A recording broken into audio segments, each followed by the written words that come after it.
ನಮ್ಮ ಜಾಗದಲ್ಲಿ ಇದೆ ಅಂತ ನಾವು ಕೆಲಸ ಶುರು ಮಾಡ್ಬಿಡ್ಬೋದು, ಅದು ದೊಡ್ಡ ಕೆಲಸ ಅಲ್ಲ. ಅಲ್ಟಿಮೇಟ್ಲಿ ನಾವು ಒಂದು ಲಾಜಿಕಲ್ ಎಂಡ್ಗೆ ಹೋಗ್ಬೇಕು. ಅದಕ್ಕೋಸ್ಕರ ಆದಷ್ಟು ಜಲ್ದಿ ಮಾಡ್ತಾ ಇದೀವಿ. ಮೇಲೆ ಅಪ್ಸ್ಟ್ರೀಮ್ ಅಲ್ಲಿ ಏನು ಫರ್ದರ್ ಕೆಲಸ ಮಾಡಕ್ಕೆ ಅವಕಾಶ ಮಾಡಿಕೊಡ್ತಾ ಇಲ್ಲ. ಕರ್ನಾಟಕದ ನಮ್ಮ ನೀರು ನಮ್ಮ ಹಕ್ಕು, ನಿಮ್ಮ ನೀರು ನಿಮ್ಮ ಹಕ್ಕು, ಇದನ್ನು ನಾವು ಬಹಳ ವ್ಯವಸ್ಥಿತವಾಗಿ ನಾವೆಲ್ಲ ಸೇರಿ ಒಟ್ಟಿಗೆ ಕೆಲಸ ಮಾಡಿಕೊಂಡು ಈ ಪ್ರಾಜೆಕ್ಟ್ ನ ತಂದು ನಮ್ಮ ಹಳೆ ಮೈಸೂರಿಗೆ ಒಳ್ಳೆ ಹೆಸರನ್ನು ತರುವಂತ ಕೆಲಸ ನಾವೆಲ್ಲ ಸೇರಿ ಮಾಡೋಣ.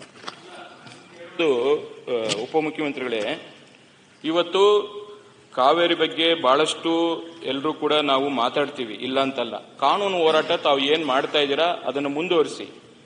ವಯಾ ಮೀಡಿಯಾ ತಮಿಳುನಾಡು ಸರ್ಕಾರದ ಜೊತೆಯಲ್ಲಿ ನೀವು ಕೂತು ಯಾಕೆ ಅದಕ್ಕೆ ಒಂದು ವೇದಿಕೆಯನ್ನ ರೆಡಿ ಮಾಡಿಕೊಂಡಿಲ್ಲ? ಅವರು ಮನವೊಲಿಸಿ ಇವತ್ತು ನಮ್ಮ ರಾಜ್ಯದ ಪರಿಸ್ಥಿತಿಯನ್ನು ಅವ್ರಿಗೆ ಹೇಳಿ ಅದ್ರ ಕಡೆ ಕೂಡ ತಾವು ಪ್ರಯತ್ನ ಮಾಡಬೇಕು ಅನ್ನೋದು ನನ್ನ ಕಳಕಳ ವಿನಂತಿ. ಹಿಂದೆ ಯಾಕೆಂದ್ರೆ ನಿಮ್ದೇ ಮೈತ್ರಿ ಸರ್ಕಾರ ಇದೆ ಅಲ್ಲಿ. ನೋಡಿ, ಅಲ್ಲಲ್ಲ ರಾಜಕಾರಣ ಬೇಕಾರೆ ಅಲ್ಲರಿ, ಅದು ಯಾವ್ದೋ ಒಂದ್ ಸಣ್ಣ ಚಿಕ್ಕ ರಾಜ್ಯ ಗೋವಾ, 26 ಜನ ಎಂಪಿಗಳು ಕರ್ನಾಟಕದಲ್ಲಿದ್ದಾರೆ. ಕರ್ನಾಟಕದಲ್ಲಿ ಮೈಟಿ ಗವರ್ಮೆಂಟ್ ಒಂದು ರಾಜ್ಯ, ಅದನ್ನೇ ನಾವು ತೀರ್ಮಾನ ಮಾಡಲಿಲ್ಲ. ಕೇಳಿ ಪಾಪ ಹುಬ್ಳಿ ಧಾರವಾಡದಲ್ಲಿರೋರಿಗೆಲ್ಲ ಸೆಲೆಬ್ರೇಷನ್ ಮಾಡ್ಬಿಟ್ರು. ಕಳಸಾ ಬಂಡೀರಿ ವಿಚಾರದಲ್ಲಿ ಆಗೋಯ್ತು ಅಂತೇಳಿ ಸೆಲೆಬ್ರೇಷನ್ ಆಗೋಯ್ತು. ಅದನ್ನೇ ನಾವು ಮಾಡಕ್ಕಾಗಲ್ಲ. ಇದು ಪೊಲಿಟಿಕಲ್ ಆಂಗಲ್. ಕೇಂದ್ರದಲ್ಲಿ ನೀವೇ ಇದ್ರಿ, ಯುಪಿಎನವರು ಇದ್ರಿ. ಆಗ ಸೋನಿಯಾ ಗಾಂಧಿ ಅವರು ಗೋವಾ ಪರವಾಗಿ ಮಾತನಾಡ್ಬಿಟ್ರು. ಅವಾಗ ಅವ್ರು ದೊಡ್ಡ ಮನಸ್ಸು ಮಾಡಿದ್ರೆ ನಮ್ಗೆ ನೀರು ಸಿಕ್ಬಿಟ್ಟಿರೋದಲ್ಲ, ನಾವು ರಾಜಕೀಯ ಮಾಡಲ್ಲ. ಈ ಸಂದರ್ಭದಲ್ಲಿ ನೀವು ರಾಜಕೀಯ ಮಾಡಬಾರ್ದು. ನಾವು ವಿ ಆರ್ ಅಟ್ ಇಟ್. ಹಿಂದೆ ಪಾಪ ನಿತಿನ್ ಗಡ್ಕರಿ ಅವರು ನನಗೆ ಆ ಮಿನಿಸ್ಟರ್ ಇಬ್ಬರನ್ನು ಕರೆದು ಔರಂಗಾಬಾದ್ ಅಲ್ಲಿ ಒಂದು ಮೀಟಿಂಗ್ ಮಾಡ್ಲಿಕ್ಕೆ ಪ್ರಯತ್ನ ಮಾಡಿದ್ರು. ಕೂತ್ಕೊಂಡ್ರು, ಫೋಟೋಗ್ರಾಫರ್ ಬಂದ ತಕ್ಷಣ ಓಡೋಗ್ಬಿಟ್ರು ಮಿನಿಸ್ಟರ್, ಅಣ್ಣಾ ಡಿಎಂಕೆ ಮಿನಿಸ್ಟರ್. ಸೊ ಅದ್ ಈಸ್ ಎ ಪೊಲಿಟಿಕಲ್ ಆಂಗಲ್. ನಾವು ಅವ್ರದ್ದು ತಪ್ಪು ಅಂತ ಹೇಳಿ, but we are at hour job. ನಮಗೂ ಈ ಗೌರವನ, ರಾಜ್ಯದ ಗೌರವನ ಉಳಿಸಬೇಕು ಅನ್ನೋದು ನಮ್ಗೆ ಆಸೆ ಇದೆ.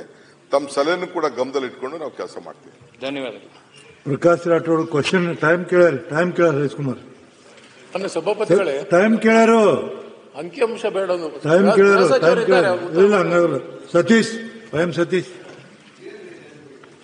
ಮಾನ್ಯ ಸಭಾಪತಿಯವರೇ, ನನ್ನ ಚುಕ್ಕೆ ಗುರುತಿನ ಪ್ರಶ್ನೆ 1068 ಮಾನ್ಯ ಗೃಹ ಮಂತ್ರಿಗೆ.